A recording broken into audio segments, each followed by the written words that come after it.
Assalamualaikum warahmatullahi wabarakatuh. Perkenalkan, nama saya Lovenia Putri Listia Rosdian, NIM 2010106 dari kelompok A yang mengambil materi tentang partai politik dan perkembangannya di era reformasi. Di sini saya sendiri akan menyampaikan yaitu dua materi. Yang pertama, apa itu partai politik, dan yang kedua, fungsi dari partai politik tersebut. Baiklah, kita langsung saja masuk kepada materi, yaitu pengertian dari partai politik itu. Partai politik adalah kelompok yang terorganisir yang anggota-anggotanya mempunyai orientasi, nilai, dan cita-cita yang sama. Sebagaimana yang telah kita ketahui bahwa pada materi sebelumnya saya telah menjelaskan yaitu pengertian atau definisi umum dari partai politik. Tidak hanya ada definisi umum, tetapi partai politik juga mencetuskan pengertian atau definisi umum secara menurut para ahli, yaitu yang pertama ada Miriam Budiarjo, di mana pengertian partai politik menurutnya adalah sekelompok orang-orang yang terorganisir yang anggotanya mempunyai orientasi atau nilai atau cita-cita yang sama. Kedua ada Edmund Burke, yaitu dia mengambil pengertian partai politiknya adalah lembaga yang terdiri atas orang-orang bersatu untuk mempromosikan kepentingan nasional secara bersama-sama berdasarkan prinsip dan hal yang telah mereka setujui. Setelah kita mengetahui pengertian atau definisi umum maupun menurut para ahli dari partai politik, selanjutnya kita akan membahas fungsi-fungsi dari partai politik. Fungsi partai politik, di mana pada materi sudah terpamparkan bahwa di sini saya mengambil 4 fungsi partai politik. Yang pertama yaitu politik sebagai fungsi komunikasi, di mana partai politik bertindak sebagai penghubung antar pihak yang memerintah dan yang diperintah, yaitu menampung informasi dari masyarakat untuk disalurkan kepada pihak penguasa dan sebaliknya dari pihak penguasa kepada masyarakat. Yang kedua itu sebagai sarana artikulasi dan agregasi, di mana kepentingan partai politik mempunyai fungsi menyalurkan berbagai macam pendapat, aspirasi, atau tuntutan masyarakat. Yang ketiga sebagai sosialisasi politik, di mana di sini di samping menanamkan ideologi partai kepada penduduknya, partai politik harus juga menyampaikan nilai-nilai dan keyakinan politik yang berlaku. Partai politik harus mendidik masyarakatnya agar mempunyai kesadaran atas hak dan kewajiban sebagai warga negara. Proses ini disebut dengan sosialisasi politik.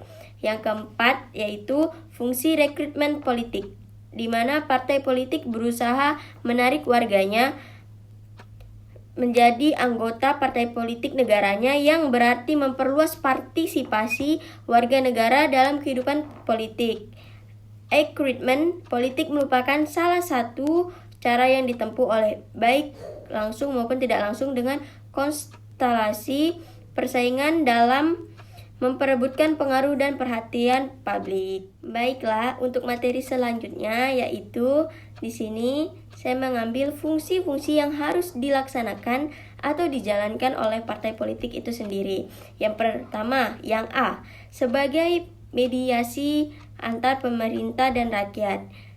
Yang B, pencalonan kandidat. Yang C, mengorganisasikan pemerintahan. Yang D, mendorong akuntabilitas publik.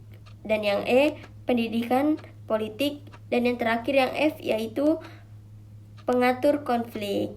Selanjutnya, materi yang akan disampaikan oleh rekan saya yaitu Novia. Kepada Novia saya persilahkan. Terima kasih Lavenia.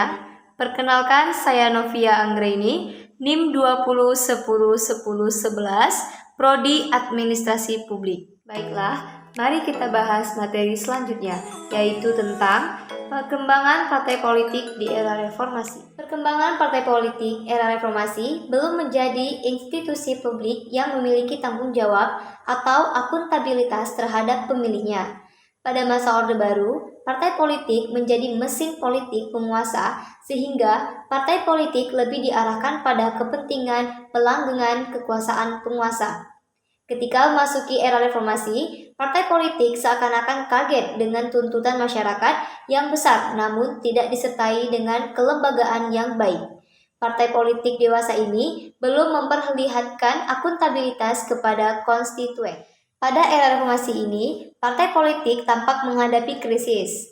Partai politik di mata publik memiliki citra yang kurang bagus. Ini terjadi karena partai-partai politik tidak atau belum mampu memainkan dan menjalankan fungsi-fungsi yang dimiliki dengan optimal.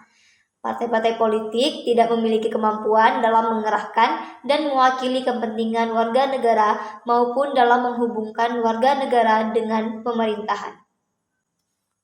Meski berbagai reaksi yang beragam terhadap eksistensi partai politik kekinian, semua pihak sepakat bahwa demokrasi akan semakin baik bila partai politik profesional dan akuntabel. Partai merupakan salah satu pilar dari demokrasi itu sendiri. Tanpa ada partai politik, maka demokrasi tidak akan bisa bekerja dan berjalan. Berikut ini adalah contoh-contoh dari partai politik yang ada di Indonesia.